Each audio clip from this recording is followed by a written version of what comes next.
armed with a camera in one hand and a passport in the other. Join us as we seek out the sights, taste the food, check out the wildlife and battle language barriers in our quest for adventure. My name is David Pustansky and this is my girlfriend Rachel Jayne. And we are jet-lagged and loving it.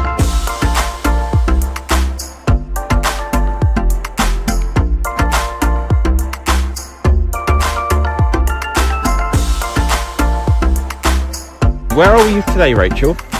Oh, up there, it's Corfe Castle. Where? Corfe Castle is a fortification in a village also called Corfe Castle.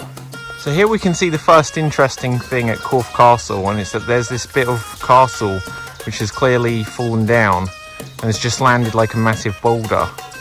Corfe Castle was built in the 11th century by William the Conqueror, so we were very excited to check out everything it had to offer and uncover its secrets. So here we can see the trebuchet, which is a kind of catapult, and it's probably killed quite a lot of people, I'd imagine. How many invaders do you think this has killed? Oh, at least 1,000. Do you think this counts as murder, or is it just like necessary?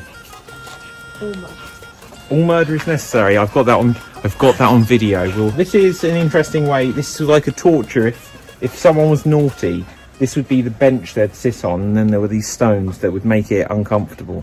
So this is the Horseshoe Tower, and it's basically their excuse for why it's just not finished. It was meant to be a circle, but instead it's just like 2/3, and therefore shaped like a horseshoe. This is the castle's early history. And Corfe Castle was once the most Corfe Castle was once one of the most important castles in England. For over 5 centuries it stood as an impregnable fortress that guarded the gateway to Purbeck.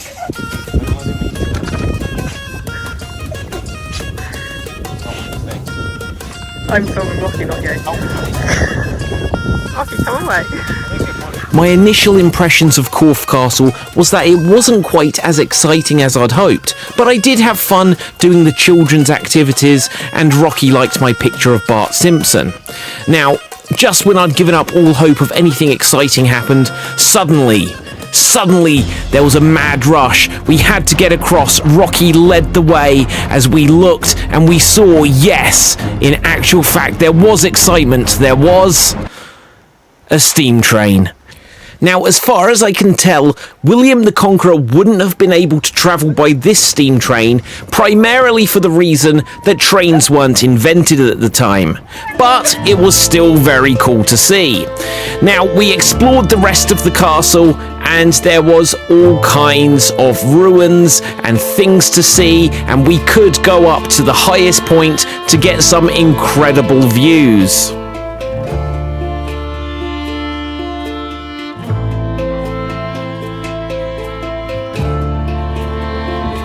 I just think it's so cool that castles like this have been here for literally hundreds, if not up to 1,000 years.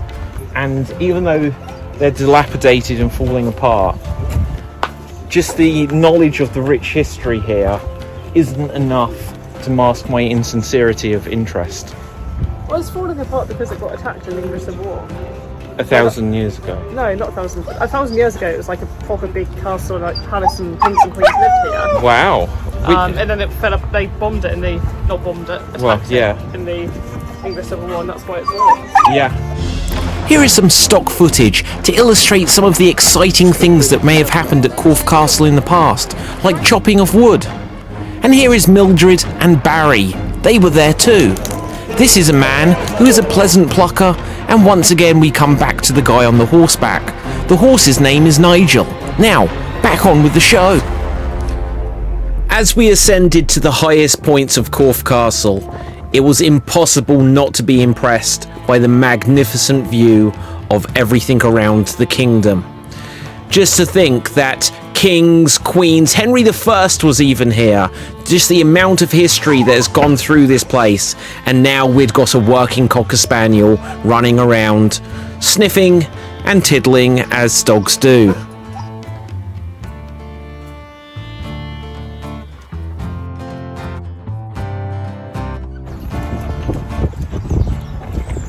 Just look at that incredible view.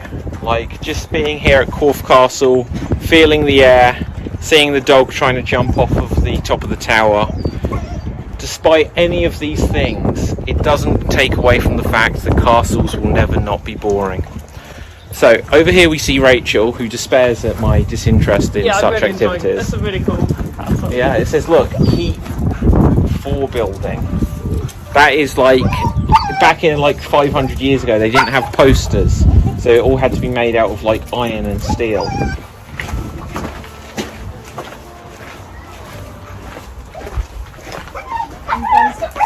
Yeah.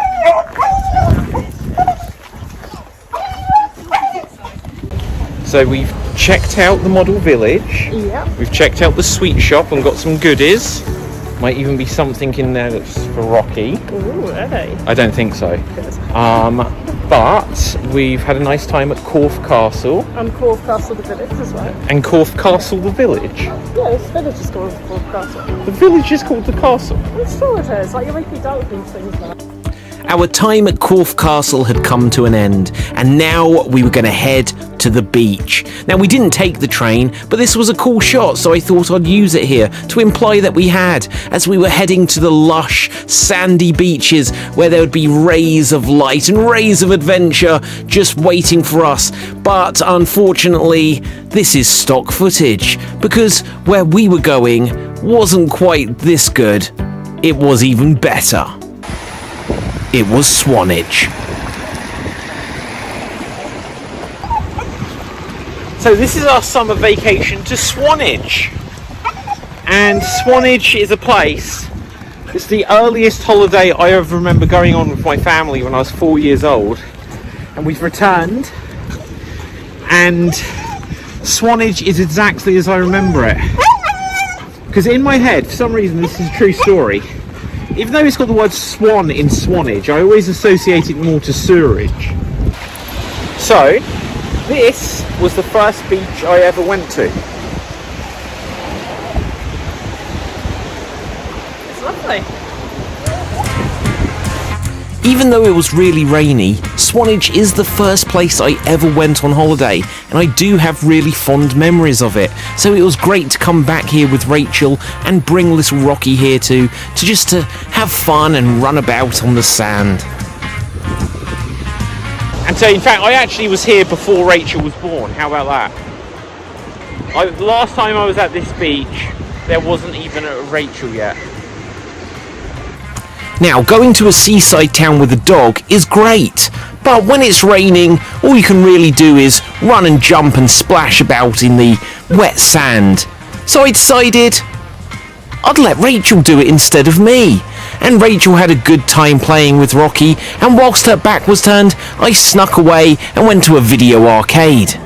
It was great there. There was all of the different arcade machines and ones with claws and coins. You could put in 2p's, but the thing that would interest me most wasn't the 2p machine. Oh no, I was there to shoot some aliens.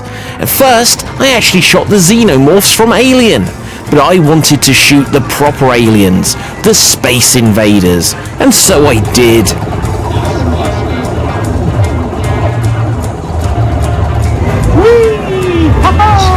It's like in the movie Big, the results are £1. Let's give it a go.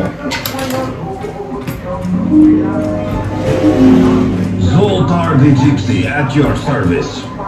Today is your lucky day, my friend, for I have a fortune especially for you. Listen closely. Sometimes you can tell a wise person not only by what he says, but also by what he doesn't say. Remember, it is much better to say little than to say too much and regret later. I want to be a billionaire. More coins. I have much wisdom to share with you. Oh. Your fortune. Do you like to lay in bed just to rest your sleepy head? That's okay for a day or two, but as a habit, 'twill never do. If you don't want to have too many regrets in life, get up early, get there first, and success will come to you instead of to the next fellow. You'll have a very pleasant disposition and know how to make the most of it. Life for you hasn't been too easy, but I foresee a turn of events that will give you a great deal of happiness. When the opportunity comes, grab it and don't let it slip through your fingers. play again, and then gives me some lucky numbers. I did say I wanted to be a billionaire. How about that? £1 for this. What a waste of money.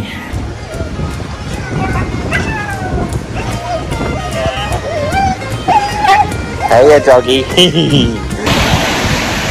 So, what has Rocky's favourite thing been about coming to Swanage? I think he likes the beach. Do you like the beach, little boy? Did you?